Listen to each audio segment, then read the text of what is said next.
Hey neighbors, Funky Food Coach Caden here, and you have probably noticed that beets are in season in San Diego.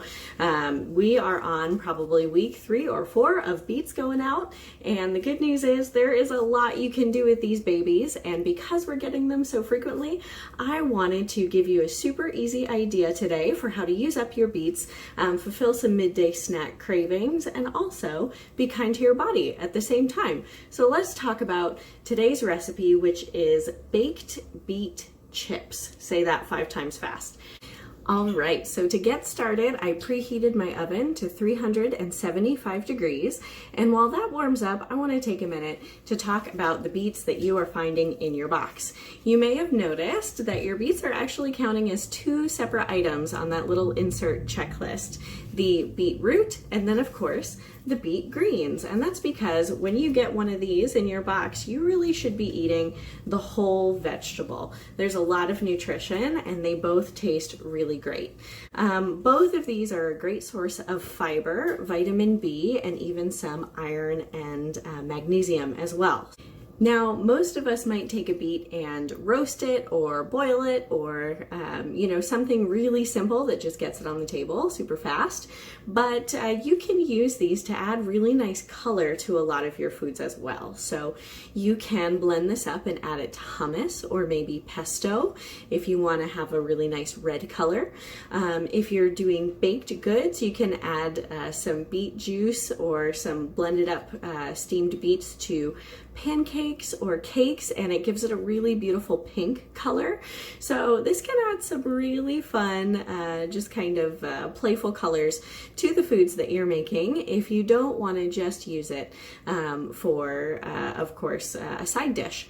Now, today for our baked beet chips, it's going to be really easy. There are only 3 ingredients necessary for this recipe. The first, of course, is your beetroot. The second is some sea salt, and the third is cooking oil. And I'm going to use a spray can today because it's going to be really easy for me to create kind of a thin layer of oil over my chips without it kind of getting too soggy. So I recommend a spray can if you have one. If not, that's totally fine. You can just toss the chips in the oil with your hands if you like. Okay, so the first thing I did was I went ahead and cut my beet into 3 pieces. I took the little root off of the bottom. I have my center and my core beetroot here, and then I cut off the beet greens, and I'm going to set these aside for another recipe. My favorite thing to do with beet greens is to saute them with butter and herbs like thyme and rosemary, and that is really, really great. So I recommend that you put these aside and you saute those up. Now that we have our big beetroot all scrubbed up and free of any dirt or anything of the sort, we're going to go ahead and mandolin this into those really nice thin slices for chips. So your mandolin, if you have a grater, it's going to be this part right here where you can just slide it and get those beautiful slices. If you don't have one of these, you can just use a knife and try and slice it as thin as you can, but don't beat yourself up if you can't get it perfect. Okay, my friends, I just finished mandolining my beets, and it looks like a little bit of a murder scene in here, but that's okay. Only beets were harmed in the making of this video, I promise.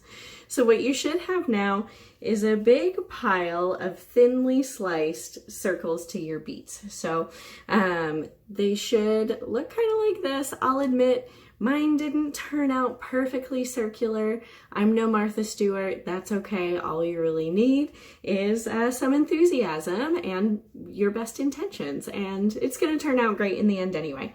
So I have all of these thinly sliced mandolin beets here.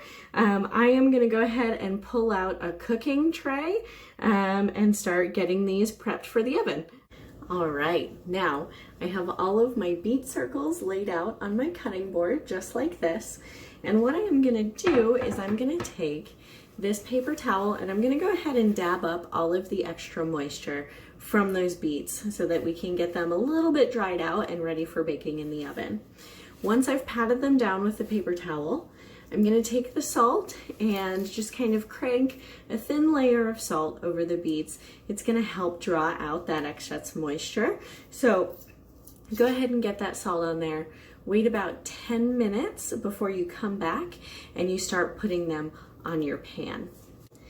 Fabulous. So I've waited my 10 minutes. I've blotted up all of that beet juice that was still hanging out inside my little thin slices of beets. And I'm gonna go ahead and get them on the pan now, which is what we've been waiting for.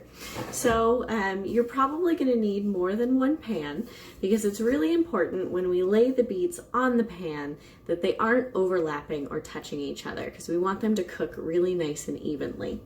So what you're gonna do is you're gonna take your pan and you're gonna spray or spread a thin layer of oil on there. Now, you'll have to forgive my angle here. I am doing the quarantine video cooking where it's just me, so unfortunately I can't get the angles always right. But so I just sprayed a nice little layer of oil on my pan here, and I'm gonna go ahead and arrange the beets so that they're all laid out here, but they're not touching each other. See how I'm leaving some space? So I'm gonna go ahead and fill this up all the way. Okay, my cooking sheet is full of my little raw beet chips here. So I'm gonna go ahead and give it another layer of cooking spray on top. So that's taken care of. Now, if you wanna do extra seasoning, this is a really good time to do it. So I'm gonna do salt and pepper. If you wanted to add maybe thyme or dried sage or even like taco seasoning or something to make it spicy, that's something that you can do now.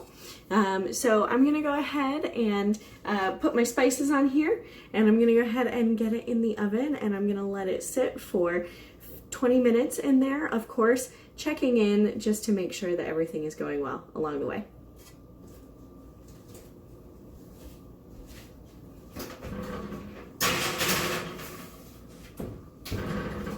Perfect. My first batch of beet chips is out of the oven, and look at them. They are so cute and I feel so accomplished. I can't wait to use these for my snacks throughout the week. That'll be a nice little healthy afternoon break. So if you also would like to try some baked beet chips, go to pinterest.com/goodneighborgardens and you'll find this recipe on the Remarkable Roots board. So that should hopefully be easy to find. I hope that you guys get to try this out. If you need more beet ideas, check out that Pinterest board or email me at funkyfoodcoach@goodneighborgardens.com. I check that inbox every day at lunch and I am happy to get you some ideas. Happy munching! Oh my goodness, friends, I just wanted to share with you that I took that dramatic crunch at the end, and these are so good.